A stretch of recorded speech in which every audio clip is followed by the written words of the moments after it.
Welcome to my YouTube channel. વિદ્યાર્થી મિત્રો, આજે આપણે ધોરણ 9 દ્વિતીય પરીક્ષાની જે અસાઇનમેન્ટ આવી છે 2026 માટેનો વિભાગ બી માં પ્રકરણ નંબર 7 જોઈશું.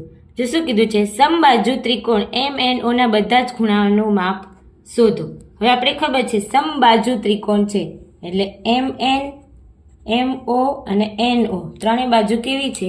સમાન છે. તો લખીએ સમબાજુ ત્રિકોણ હોવાથી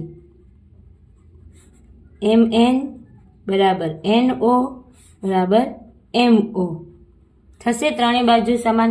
હવે આપણે ખબર છે સમાન બાજુ હોય તો એના સામેના ખૂણા MN નો સામેનો ખૂણો ખૂણો O, NO નો સામેનો ખૂણો ખૂણો M અને MO નો સામેનો ખૂણો N એ પણ કેવું થશે? સમાન. કેમ? પ્રમેય 7.2 કે સમાન બાજુ હોય તો એના સામેના ખૂણા કેવા હોય? સમાન હોય. હવે આપણે આ બધાને ધારો કે ખૂણો O બરાબર ખૂણો M બરાબર ખૂણો N બરાબર X લેતા. હવે આપણે ખબર છે ત્રિકોણના ત્રણેય ખૂણાનો સરવાળો કેટલો થાય છે? 180 અંશ થાય છે. તો આપણે લઈએ ત્રિકોણના ત્રણેય ખૂણાનો સરવાળો કેટલો થાય છે? 180. તો આપણે લખીએ ખૂણો O ખૂણો M વત્તા ખૂણો N બરાબર 180. આ બધાને આપણે શું ધાર્યું છે? x વત્તા x વત્તા x બરાબર 180 અંશ. 1x 2x અને 3x બરાબર 180 અંશ. હવે x બરાબર 180 છેદમાં 3, 3 6 18 અને 0 એટલે x બરાબર કેટલું આવ્યું? 60 અંશ. તો બધા ખૂણા એટલે ખૂણો M બરાબર ખૂણો N બરાબર ખૂણો O બરાબર કેટલું આવ્યું? 60 અંશ. કેમ કે સમબાજુ ત્રિકોણો હોય તો એના બાજુ સમાન હોય તો એમના ખૂણા બી કેટલા હોય? સમાન હોય. 60 60 60 એટલે કેટલા થશે? 180 અંશ. ચલો તો હવે જોઈએ દાખલા નંબર 2. શું કીધું છે? જેમાં ખૂણો Q કેવો છે? કાટખૂણો અને QP અને QR કેવું છે? સમાન હોય. હવે સમાન હોય તો તેવા કાટકોણ ત્રિકોણમાં PQR છે તો ખૂણો P અને ખૂણો R શોધવાનું છે. હવે આપણે આપી દીધું છે અહીંયા ખૂણો Q બરાબર 90 અંશ આપ્યું છે. પછી શું કીધું છે? QP બરાબર QR. હવે બાજુ સમાન છે QP ની સામેનો ખૂણો R તો ખૂણો R થશે અને QR એનો સામેનો ખૂણો P. કેમ બરાબર? કેમ કે સમાન બાજુ હોય તો એના સામેના ખૂણા કેવા હોય? સમાન. પ્રમેય 7.2 મુજબ. ચલો તો હવે આપણે આને બરાબર શું ધારીએ? x ધારી લેતા P અને R ને. તો આપણે ખબર છે ત્રિકોણના ત્રણેય ખૂણાનો સરવાળો Q ખૂણો P ખૂણો Q વત્તા ખૂણો R બરાબર 180 અંશ. હવે P અને R શું ધાર્યું છે? x અને Q તો આપણે આપેલું છે કેટલું? 90. અહીંયા x બરાબર 180 અંશ. 2x બરાબર 180. આ 90 આ બાજુ જાય તો માઇનસ 2x બરાબર 90 એટલે x બરાબર 90 ભાગ્યા 2 એટલે કેટલું આવશે? 45. એટલે x બરાબર 45 અંશ આવ્યું. આપણે x શું ધાર્યું હતું? તો ખૂણો P બરાબર ખૂણો R બરાબર કેટલું થયું? 45 અંશ થયું. હવે જોઈએ ક્વેશ્ચન નંબર 3. શું કીધું છે? PQR માં PQ બરાબર PR છે. PQ બરાબર PR છે. ખૂણો P આપેલો છે અને ખૂણો Q આપેલો છે. તો ખૂણો બધા ખૂણાનો તો અહીંયા જોઈએ PQ બરાબર PR.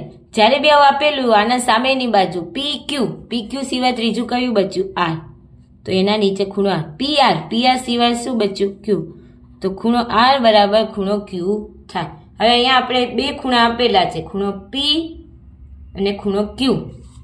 તો આપણે ખબર છે ખૂણો Q કેટલું છે? 4x માઇનસ 5 અંશ છે ને આટલું. આ કેમ બરાબર થાય? કેમ કે સમાન બાજુ હોય તો સામેના ખૂણા કેવા હોય? સમાન. તો હવે જોઈએ ખૂણો P વત્તા ખૂણો Q વત્તા ખૂણો R બરાબર 180 અંશ. હવે P કેટલું છે? x વત્તા 10 અંશ. Q 4x માઇનસ 5 અંશ અને RB કેટલો છે? 4x માઇનસ 5 અંશ બરાબર 180 અંશ. ચલો x 4 ને 4 8 ને 1 9x આ 10 આ 5 આ 5 અને આ 10 એટલે કટ થઈ ગયા 180 બચ્યા. x આ ગુણાકારમાં છે 9 બરાબરની આ બાજુ આવશે તો ભાગાકારમાં થશે 9 દુ 18 એટલે x બરાબર કેટલા આવ્યા 20. રૂકો હજી x બરાબર જ 20 આવ્યા છે.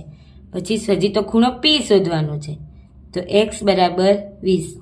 પરીક્ષામાં એક્સાઇટમેન્ટ થઈને લખી ના દેવાનું, જોવાનું x બરાબર 20 છે. આપણે તો અહીંયા એ p બરાબર શું આપ્યું છે x પ્લસ 10 અંશ, તો x કેટલો છે 20 અંશ પ્લસ 10 તો ખૂણો p બરાબર કેટલો આવે 30 અંશ આવે. એવી રીતે ખૂણો q શોધીએ. ખૂણો q કેટલું છે 4x માઇનસ 5 અંશ આપેલું છે તો અહીંયા કરીએ 4 ગુણ્યા 20 માઇનસ 5, 4 દુ 8 80 માઇનસ 5 એટલે ખૂણો q અને ખૂણો r બંને સરખા હતા ને, બરાબર કેટલા થશે 80માંથી 5 જાય તો 75 અંશ જવાબ આવે. ચલો હવે જોઈએ દાખલા નંબર 4. શું કીધું છે ત્રિકોણ એબીસીમાં AB બરાબર AC છે. જો A બરાબર 50 અંશ હોય તો B અને C શોધો. તો આપણે ખબર છે AB બરાબર AC. હવે ABની સામેનો ખૂણો C હશે, જે ના હોય એ ત્રણમાંથી AB આવી ગયા C. હવે આમાં A અને C છે તો અહીંયા ખૂણો B હશે. કેમ? પ્રમેય 7.2 મુજબ સમાન બાજુના સામેના ખૂણા કેવા હોય સમાન હોય.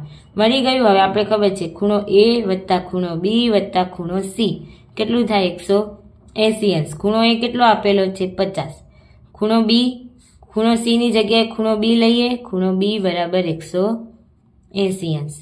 હવે 2 ખૂણો B બરાબર 180 આ બાજુ આવે એટલે માઇનસ 8માંથી 5 જાય 80માંથી 180માંથી 50 જાય તો 130 અંશ. 2 ખૂણો B. હવે ખૂણો B બરાબર 130 ભાગ્યા 2 કરીએ 2 છક 12 અને 2 પંચા 10 એટલે ખૂણો B બરાબર કેટલો મળશે 65 અને ખૂણો C બરાબર B કેટલો મળશે 65. કેમ? ખૂણો B અને C કેવા હતા સરખા હતા. ચલો હવે જોઈએ પાંચમો. ABC અને ત્રિકોણ XYZ માં ABC જોઈએ. અહીંયા એક ત્રિકોણ દોરીએ આપણે. આ A આ B અને આ C. અહીંયા જોઈએ જો AB બરાબર શું છે XY અને BC બરાબર YZ એટલે AB બરાબર XY BC બરાબર YZ અને ખૂણો B આ ખૂણો B બરાબર ખૂણો Y હોય તો A વત્તા B 105 અંશ હોય તો ખૂણો Z આપણે શોધવાનો છે. તો જોઈએ અહીંયા તો પહેલો શું છે AB બરાબર XY છે. AB બરાબર XY અને BC બરાબર YZ. ખૂણો B બરાબર ખૂણો Y. હવે આપણે ખબર છે ખૂણો A વત્તા ખૂણો B વત્તા ખૂણો C ત્રણ એનો કેટલો થાય 180 અંશ થાય. હવે શું શોધવાનું ખૂણો Z. તો આપણે ખબર છે ખૂણો C બરાબર શું થાય ખૂણો Z થાય. કેમ? જો આ કઈ બાજુ ખૂણો બાજુની મદદથી એટલે બા શરત મુજબ આ ત્રિકોણ કેવા છે બંને ત્રિકોણ એકરૂપ છે. એકરૂપ ત્રિકોણ હોય તો એને અનુરૂપ જે ખૂણા હોય એ પણ કેવા હોય સરખા હોય. એટલે આપણે ખૂણો C શોધી લેશું તો આપણે ખૂણો Z મળી જશે. ખબર પડી ને? જો ત્રિકોણ કયો છે ABC માં કઈ શરત મુજબ બા મુજબ કયો ત્રિકોણ એકરૂપ XYZ બા મુજબ તો ખૂણો C બરાબર ખૂણો Z થાય. તો આપણે ખૂણો C શોધી લઈએ તો ખૂણો Z મળી જશે. A વત્તા B કેટલું છે 105 અંશ વત્તા ખૂણો C બરાબર અહીંયા 180 અંશ આવશે. હવે ખૂણો C 180 માઇનસ 105 10માંથી 5 જાય તો 5 7 અને 0 એટલે ખૂણો C બરાબર કેટલું આવ્યું 75 આવ્યું. તો હવે આપણે ખૂણો C બરાબર શું હતું ખૂણો Z. કેમ? CPCT મુજબ થાય તો ખૂણો Z બરાબર B કેટલો થાય 75 અંશ થાય.